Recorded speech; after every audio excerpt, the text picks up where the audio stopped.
Hello learners, welcome to MDC Learning, Standard SY BCom, subject Financial Accounting, and our today's topic is, once again, redemption of preference share capital. We've already done few questions.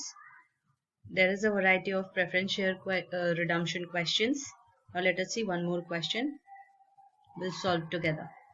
T Limited had issued 1,50,000 10% preference shares of 10 each, redeemable at a premium of 10% on 31st December 2017. The company has adequate balance in general reserve to provide the funds for redemption. The company sold investment costing rupees 2 lakh for rupees 3 lakh. For cash, 2,500 15% debentures at par and issued 50,000 equity of rupees 10 at a premium of rupees 14 per share. Now these three things the company has done to provide the funds for redemption, and the company is already having adequate balance in the general reserve. General reserve is considering as your divisible profit reserve.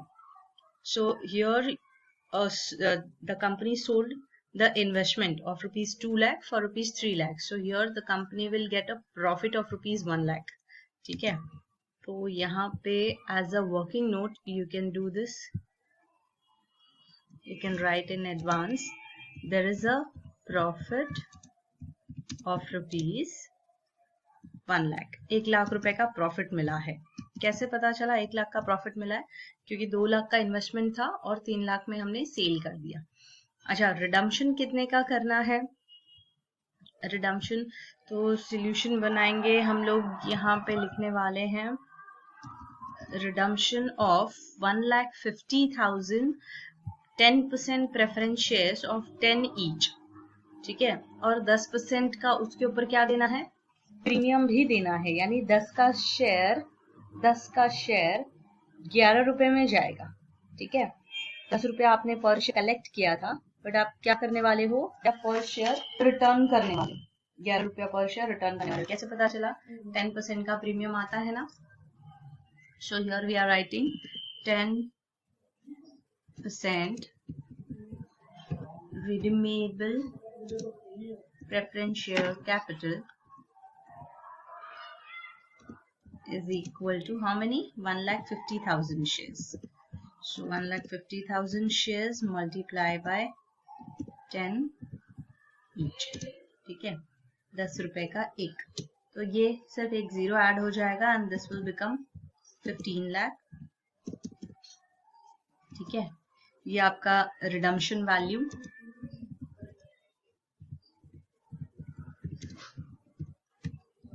Redemption value of preference share capital. ठीक है, इसके बाद आप जाओगे premium पे. Premium भी तो दे रहे हैं ना. सो premium on redemption of preference share capital is equal to कितने? 1,50,000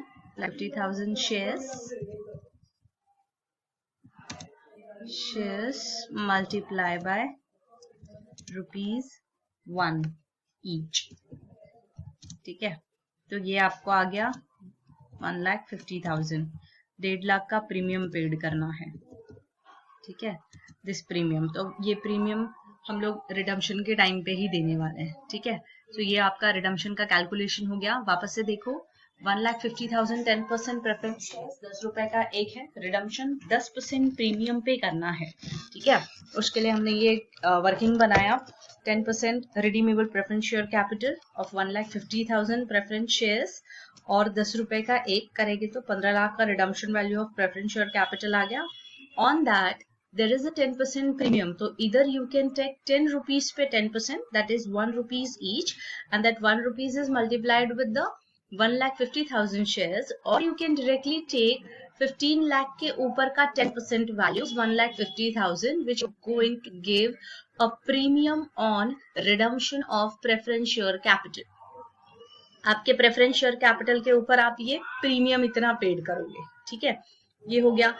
The company has adequate balance in general reserve. This means the company is having you can say general reserve आपका divisible profits है. तो the company is having adequate balance in their reserves, that is ये एक हो गया divisible profits में already पैसा है, ठीक है, फॉर रिडम्पशन के लिए. And then to provide the funds for redemption के लिए अगर पैसे कम पड़े तो the company has doing selling one investment costing ₹2 lakh for ₹3 lakh. अच्छा, इन्वेस्टमेंट बेचने से रिडम्पशन का क्या रिलेशनशिप हो सकता है बच्चों? तो इन्वेस्टमेंट अगर आप सेल करोगे वो भी प्रॉफिट पे सेल करोगे, तो यहाँ पे देखो, यहाँ पे 1 लाख रुपए के प्रॉफिट पे आपने सेल किया है. This 1 lakh rupees will be added to your profit and loss account. ये 1 लाख रुपया आपके प्रॉफिट एंड लॉस अकाउंट में इंक्लूड हो जाएगा, ठीक है. क्यों इंक्लूड होगा? क्योंकि प्रॉफिट हुआ ना, तो प्रॉफिट एंड लॉस अकाउट का बैलेंस बढ़ जाएगा. इन शॉर्ट आपके डिविजिबल प्रॉफिट का बैलेंस बढ़ जाएगा, ठीक है. So there is a profit on sale of investment which we are going to record in our journal entries also.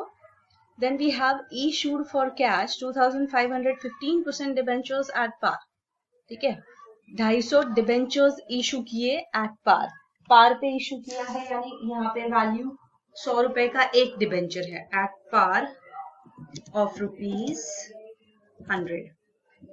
I forget to write that in a question. So ये 100 रुपए का एक है.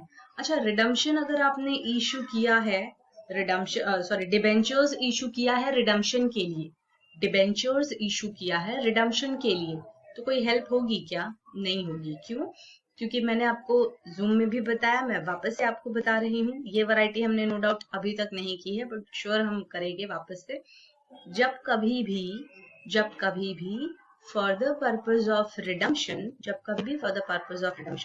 हम डिबेंचर्स इशू करेंगे, ठीक है. अभी for the purpose of redemption हम डिबेंचर्स इशू करेंगे, तो डिबेंचर के साथ कैसा होगा? जितने भी हमको ये जो भी हमारे यानी डिबेंचर्स हैं, ठीक है, इन डिबेंचर्स ये हमारे डेब्ट कैपिटल होते हैं. सबसे पहले तो ये क्रेडिटर्स होते हैं, ठीक है, और ये बोरोड कैपिटल होता है, डेब्ट कैपिटल होता है, यानी सिक्योर्ड डिबेंचर्स ही इशू होते हैं. तो डिबेंचर से लिया हुआ पैसा हम हमारे शेयर कैपिटल के लिए इस्तेमाल नहीं कर सकते, भले वो शेयर कैपिटल हमको रीपेबल करना है, ठीक है, तो भी हम ये पैसा इस्तेमाल नहीं कर सकते. इसीलिए ये डिबेंचर जब आप इशू करोगे तो you are keeping this money as it is, ठीक है. Issued 50,000 equity of ₹10 at a premium of ₹4 per share. यहाँ पे ये क्या कर रहे हो आप? यहाँ पे अपने को करना पड़ेगा 10 + 4. ये मुझे करना पड़ेगा 10 + 4. क्यों करना है 10 + 4? Here it is. 10 + 4 is equal to 14, यानी ₹14 पर शेयर हम फ्रेश इशू का करें. अच्छा, अब यहाँ से क्वेश्चन क्रिएट होता है कि आप CRR कितने का क्रिएट करोगे, ठीक है. यहाँ पे से क्वेश्चन क्रिएट होता है कि कितने वैल्यू का CRR क्रिएट करोगे. तो capital redemption reserve is equal to fresh issue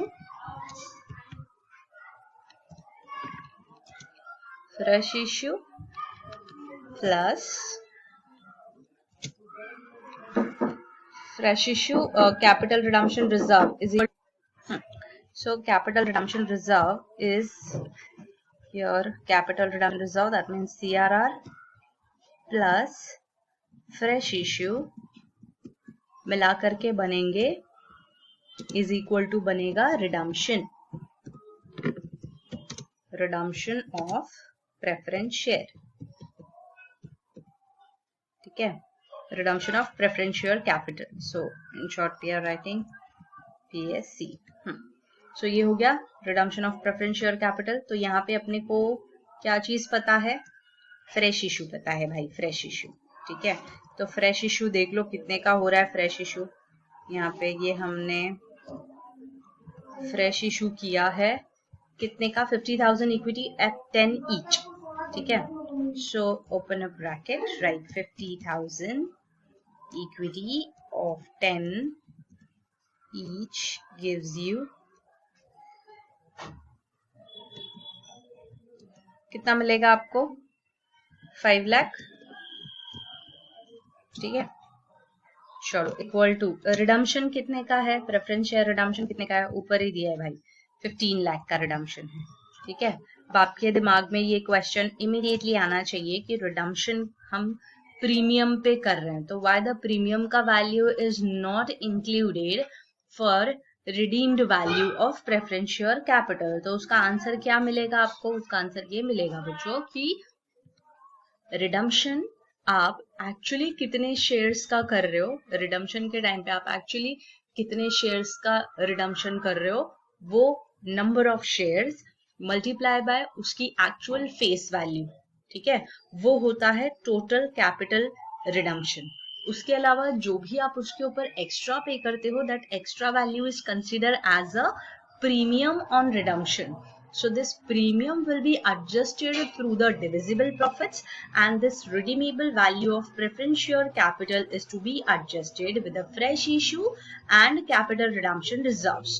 So for the help of this, if you are doing the fresh issue of 10,000 equity, 50,000 equity shares of 10 each, 50,000 equity shares of 10 each, अगर आप ये कर रहे हो, ठीक है, 50,000 का equity 10 रुपए का एक इशू करो तो 5 लाख रुपए आपको फ्रेश इशू से मिलेंगे।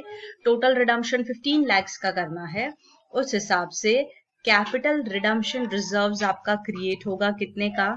10 लाख रुपए का, ठीक है, 10 लाख रुपए का हमको कैपिटल रिडम्पशन रिजर्व क्रिएट करना है। क्यों 10 लाख का करना है भाइयों? इसलिए 10 लाख रुपए का करना है क्योंकि हमारे पास फ्रेश इशू ऑलरेडी है 5 लाख रुपए का, ठीक है, ऑलरेडी आपके पास फ्रेश इशू है 5 लाख का। उस हिसाब से 5 लाख के फ्रेश इशू के बाद आपको टोटल 15 लाख का रिडम्पशन ही करना है, तो 5 माइनस 15 करोगे तो 10 लाख रुपया बचेगा। That 10 lakh rupees is consider as your capital redemption reserve का value which you are going to create from your general reserve. आपके जीआर में से ये क्रिएट हो जाएगा।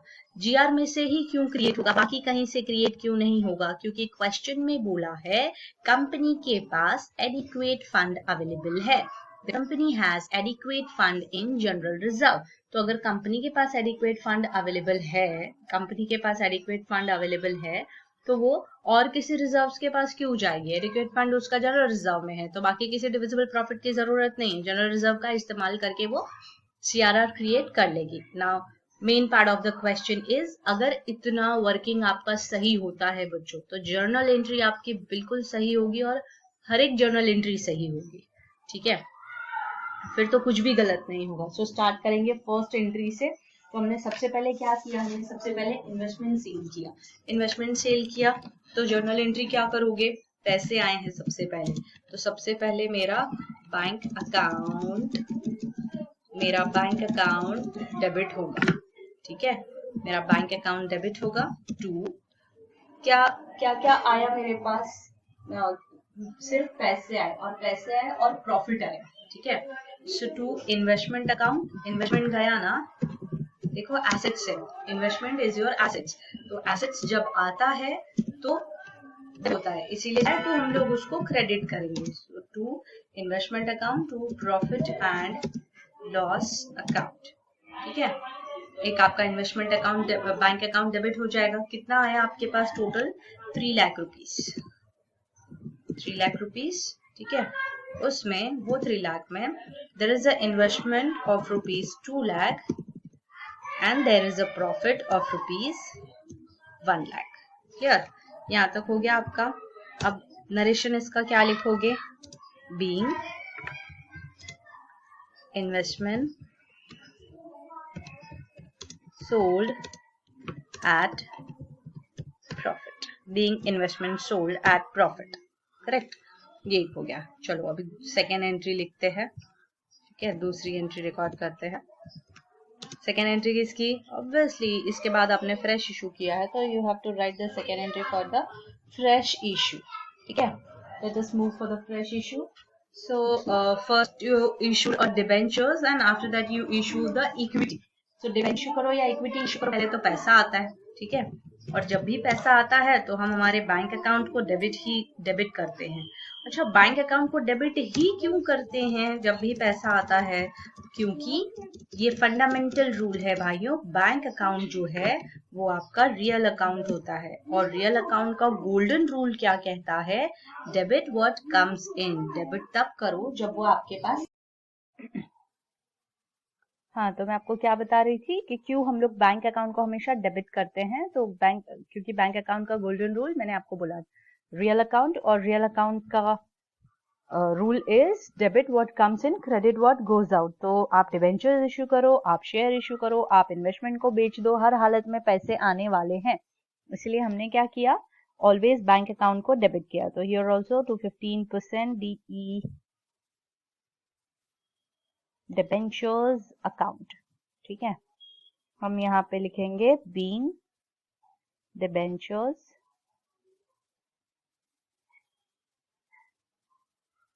issued at par। ये हो गया आपका। अच्छा, डिबेंचर कितने इशू किया है भाई? 2500 डिबेंचर्स हैं और 100 रुपए का एक है।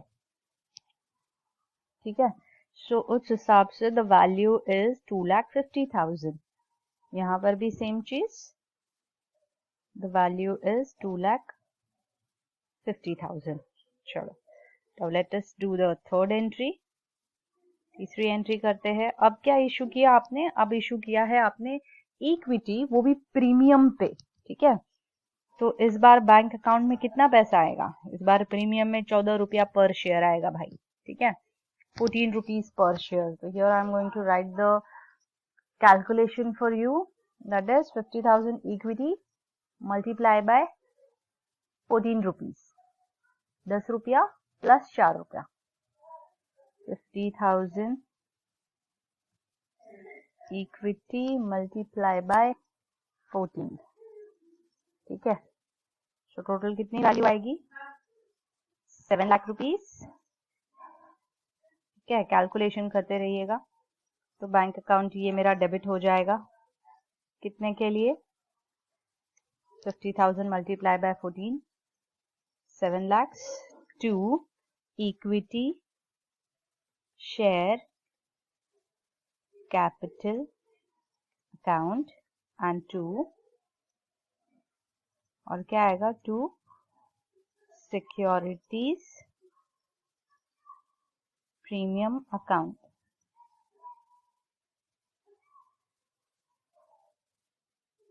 securities premium account।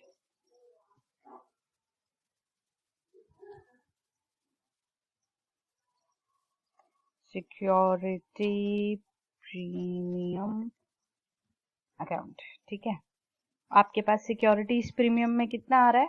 50,000 multiply by 4 आ रहा है। ठीक है,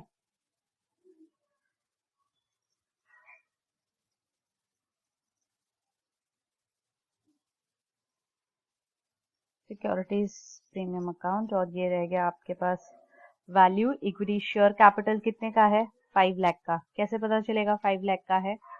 मल्टीप्लाई करना पड़ेगा, 50,000 मल्टीप्लाई बाय 10, ये हो गया सिक्योरिटीज प्रीमियम। बच गई जो value, that is 4 rupees multiply by 50,000, ये हो गया। और इसका नरेशन क्या लिखोगे? Being equity issued at premium of ₹4, being equity share issued at a premium of ₹4। ठीक है, चलो, और late us write the next entry, fourth entry. अब एक्चुअली रिडम्पशन करने जाओ बच्चों। ठीक है, तो रिडम्पशन की एंट्री लिखनी है। तो हमारे प्रेफरेंस शेयर का नाम क्या है? हमारे प्रेफरेंस शेयर का नाम है 10% प्रेफरेंस शेयर्स। तो हम एंट्री में भी उसके नाम के साथ ही लिखेंगे 10% preference share capital account, 10% preference share capital account debit. ठीक है, प्रीमियम दे रहे हो तो premium on redemption of preference share capital account, ये भी आपके लिए डेबिट होगा। ठीक है, 10% preference share capital account debit. Premium on redemption of preference share capital account debit. क्या करेंगे? Credit to preference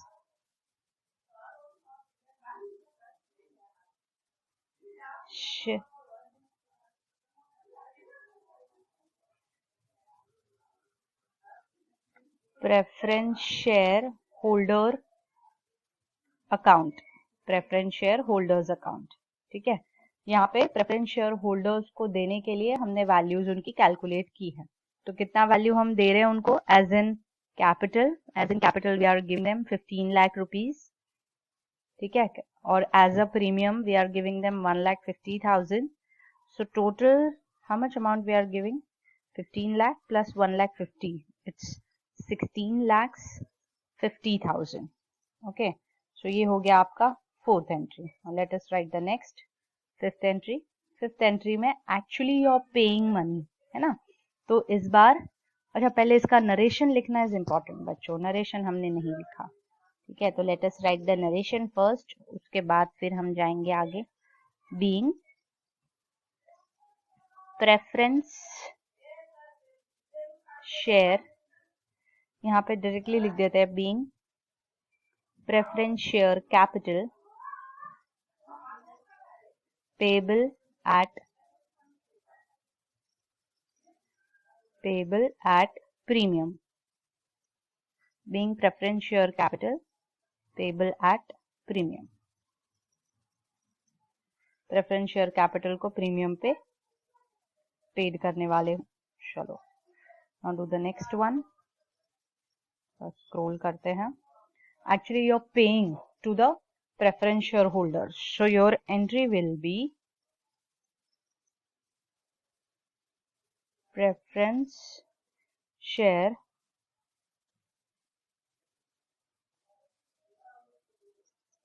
holders account debit. Preference share holders account debit. ठीक है, और क्या दोगे उनको? कैश पे करेंगे, है ना. कैश पे करेंगे तो इस बार मेरा बैंक अकाउंट क्या होगा? क्रेडिट हो जाएगा. So to bank account. ठीक है, hope you all are understanding the bank account का कॉन्सेप्ट बच्चों. मुझे ऐसे एक्सपेक्टेड है कि आपको समझ में आया बैंक अकाउंट का कॉन्सेप्ट, कैसे रिकॉर्ड करना है बैंक अकाउंट को. ठीक है, टू बैंक अकाउंट. ठीक है, नरेशन क्या लिखोगे? Being preference share capital paid.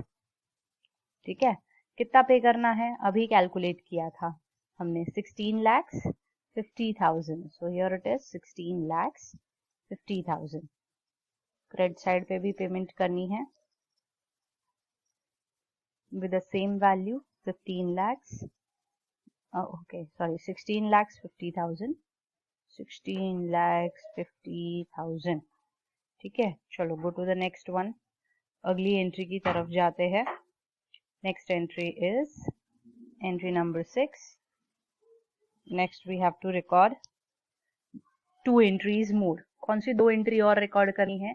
एक हमने जो प्रीमियम दिया वो प्रीमियम एडजस्ट करेंगे और एक सीआरआर क्रिएट करेंगे. ठीक है, तो चलो पहले प्रीमियम एडजस्ट करते हैं. तो प्रीमियम भी हम जनरल रिजर्व से एडजस्ट करने वाले हैं और जो सीआरआर क्रिएट करेंगे भी जनरल रिजर्व से ही क्रिएट होगा. ठीक है, so first adjust your premium. So entry will be general reserves account debit to premium on redemption of preference share capital account. Premium on redemption of preference share capital account. ठीक है, narration क्या लिखोगे? Being premium adjusted. Being premium adjusted. How much is the premium बच्चों? It's 1,50,000. So for amount, you have to write 1,50,000.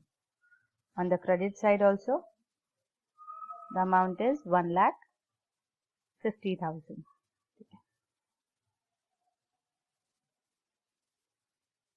50,000. Now last entry, creation of CRR. CRR create करना होगा, है ना? तो चलो CRR create करने के लिए entry वापस से general reserves account debit. General reserve account debit to premium